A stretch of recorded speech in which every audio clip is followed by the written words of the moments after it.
On va juste partager une pensée. Nous sommes dans le livre de Bereshit, Genèse, chapitre 18. Amen. Tout le monde va bien? Amen. Non, Seigneur, ça va. Le Seigneur continue à nous faire grâce. Ouais, le Seigneur nous fait faire grâce parce que, vous savez, avant de lire les versets, je voulais juste témoigner de quelque chose. Les temps dans lesquels nous vivons, mes sœurs, mes frères, c'est des temps très très difficiles. Et aujourd'hui, avoir la volonté pour servir le Seigneur ne suffit pas. Il faut que vraiment le Seigneur opère un miracle pour tenir dans ces temps de la fin. Parce qu'il y a beaucoup de gens qui se disent enfants du Seigneur, mais qui est vraiment enfant du Seigneur? La question que nous devons poser, c'est ça. Parce que beaucoup le disent, mais dans la réalité, c'est autre chose. Et aujourd'hui, c'est vraiment un miracle que le Seigneur fait aux uns aux autres, de tenir ferme dans la crainte du Seigneur, dans la sainteté, dans la pureté, parce qu'il y en a beaucoup, c'est juste l'apparence. Et je vais lire le verset de Genèse, chapitre 18. Donc quand je suis arrivé, les frères, le frère Gaëtan et Aristote, on m'a dit de partager, j'étais un peu gêné, mais bon, c'est la famille du Seigneur, donc on y va. Amen. Regardez ce que la Bible nous dit dans Genèse, chapitre 18. Nous devons à partir du premier verset. La Bible nous dit: Yahweh se fit voir à lui parmi les grands arbres de Mamré. Dans d'autres versions, ils disent parmi les chênes de Mamré. Donc ce sont des arbres. Tandis qu'il était assis à la porte de la tente pendant la chaleur du jour. Verset 2. Il leva les yeux et regarda, et voici 3 hommes se tenaient debout devant lui. On va s'arrêter là. Amen. Vous savez, depuis la création du monde, quand le Seigneur a créé la dame fondamentale, il les a créés dans l'éternité. Et quand la dame, donc l'homme et la femme, la notion adamique, c'est la notion qui englobe l'homme et la femme, le mâle et le femelle. Et les deux là, on les appelle Adam. Parce qu'on va voir que quand ils vont manger le fruit, le Seigneur, quand il va commencer à leur parler dans le jardin, le Gan Eden, il ne va pas appeler la femme ou l'homme, il va appeler Adam. Pourquoi Adam? Parce que c'est la notion adamique en fait qui englobe l'homme et la femme, le mâle et le femelle. Et vous savez ce qui s'est passé? Malheureusement, ils vont manger le fruit interdit.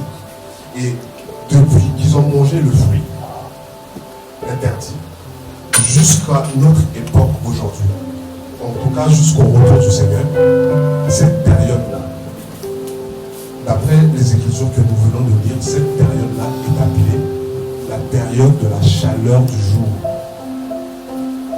Nous vivons des temps de forte chaleur spirituelle. Vous voyez les temps de canicule que nous traversons? Il faut se dire que ce sont la conséquence d'une réalité spirituelle. Et de plus en plus, avant le retour du Seigneur, il y aura des successions de forte chaleur sur le plan physique, mais également sur le plan spirituel. Et regardez ici dans le verset que nous venons de lire, regardez le comportement, l'attitude de Abraham, le père de la foi. La Bible dit que pendant les fortes chaleurs, il était assis à la porte de sa tente.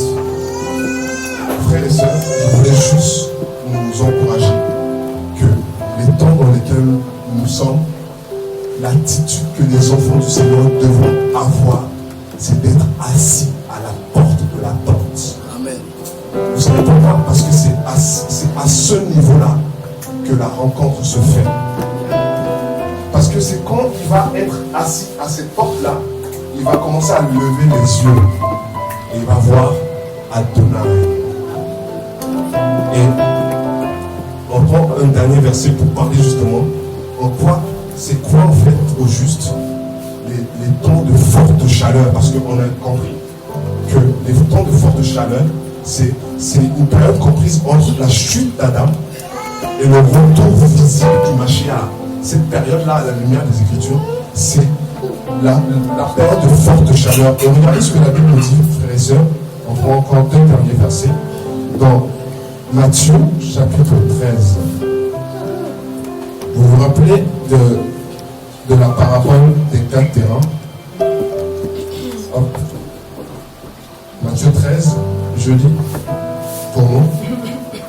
En ce jour-là, Joshua étant sorti de la maison, s'étant assis près de la mer, et de grandes foules se rassembla auprès de lui, de sorte que, montant dans le bateau, il s'assit, et toute la foule se tenait sur le rivage. Et en parlant en parabole sur beaucoup de choses, disant, voici que celui qui sème sortit pour semer. Et pendant qu'il était en train de semer, il tomba de la semence, en effet, à côté de la voie, et les oiseaux vinrent et la mangèrent. Mais une autre tomba dans les endroits pierreux, et elle n'avait pas beaucoup de terre. Elle leva immédiatement, parce que la terre n'a pas de profondeur. Verset 6. Mais le soleil étant levé, elle fut brûlée par la chaleur, et en raison du fait de ne pas avoir de racines, elle sécha. Et quand on continue, le Seigneur va donner l'explication. Et d'après l'explication que le Seigneur va donner, il dit ceux qui ont reçu la semence parmi les endroits pierreux, c'est ceux qui reçoivent la parole avec joie. Mais dès que surviennent de temps de tentation ou d'épreuve, ils succombent. Donc, on a une autre information ici, que la période de forte chaleur, c'est une période de souffrance, d'épreuve, de tribulation. C'est une période de tribulation. Et croyez-moi, mes soeurs, mes frères, dans cette guerre, dans cette forte chaleur, il y en a très peu qui tiennent ferme. Beaucoup craquent. Parce que la forte, en fait, cette présence, cette atmosphère exerce une telle pression sur les enfants d'Élohim que si tu n'es pas assis à la porte, impossible de tenir, c'est pas possible. Ce n'est pas possible de tenir.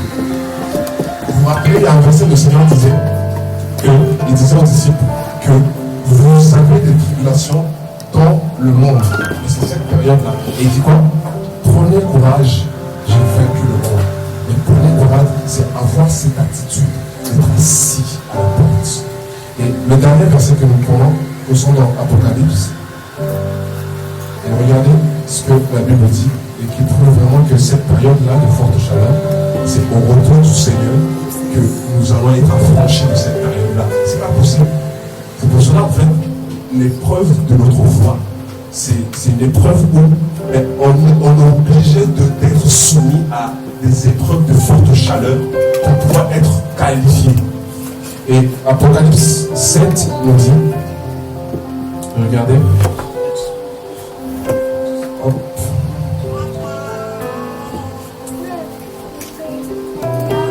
À partir du verset 9, donc Apocalypse chapitre 7, je lis à partir du verset 9, il dit, après ces choses, je regardais et voici une grande foule que personne ne pouvait compter, issue de toute nation et tribu, et peuple et langue, se tenant debout devant le trône et devant l'agneau, vêtus de langues blanches avec des palmiers dans leurs mains. Ils crient à grande voix en disant, le salut est à notre Elohim, qui est assis sur le trône et à l'agneau. Et tous les gens se tenaient debout autour du trône, et des anciens et des 4 êtres vivants. Ils tombèrent devant le trône sur leur face et adorèrent Elohim. Verset 12. En disant Amen, la louange, la gloire, la sagesse, l'action de grâce et l'honneur, la puissance et la force soient à notre Elohim pour les âges des âges. Amen. Et là, donc, les anciens me disent, ceux qui sont vêtus de leurs robes blanches, qui sont-ils? D'où sont-ils venus? Et je lui dis, Seigneur, toi, tu le sais. Et il me dit, ceux-ci sont les venants de la grande tribulation. Et ils ont lavé leur robe, ils ont blanchi leur robe dans le sang de l'agneau. En raison de cela, ils sont devant le trône. Ils sont devant le trône d'Élohim et le servent jour et nuit dans son temple. Et celui qui est assis sur le trône dressera sa tente sur eux. Le verset 16, sur lequel je vais plus m'attarder, il dit: ils n'auront plus faim, ils n'auront plus soif, et le soleil ne tombera plus sur eux, ni aucune chaleur. Donc en fait, je me répète, la période entre la chute d'Adam jusqu'au retour du Seigneur, c'est la période de tribulation. Et cette période de tribulation va atteindre son paroxysme à la grande tribulation. Raison pour laquelle le Seigneur, quand il va venir, c'est lui qui mettra fin à cette période de forte chaleur. Et il dit que ces personnes-là qui vont rentrer, il y en a qui vont mourir pendant la grande tribulation. Et malheureusement, beaucoup vont craquer peut-être. Il n'y en a pas beaucoup qui vont tenir. Parce que la souffrance sera tellement intense. Raison pour laquelle il faut dès maintenant craindre le Seigneur pour partir avec lui à l'enlèvement. Amen. Et quand le Seigneur vient, il met fin à la souffrance. Et la Bible dit, comme nous venons de lire, il y aura ni pleurs, il n'y aura plus de souffrance. Et la chaleur, les fortes temps et de souffrance n'aura plus d'effet sur les enfants d'Élohim que nous sommes. Donc c'est vraiment pour nous encourager, mes bien-aimés, que quel que soit ce qui peut se passer, ne baissons jamais les bras. Le Seigneur, il est tellement fidèle. Les gens du monde, lorsqu'ils regardent les enfants du Seigneur, des fois, on a l'impression qu'ils ont pitié de nous. Mais ils n'ont pas à avoir pitié de nous. Nous savons qui nous servons. Ah oui. Et le Seigneur que nous servons, mes bien-aimés, il est fidèle. Et lui qui a commencé en nous cette œuvre, on va l'achever jusqu'à la fin. Au nom de Dieu, je fais ce que nous pouvons acclamer le Seigneur.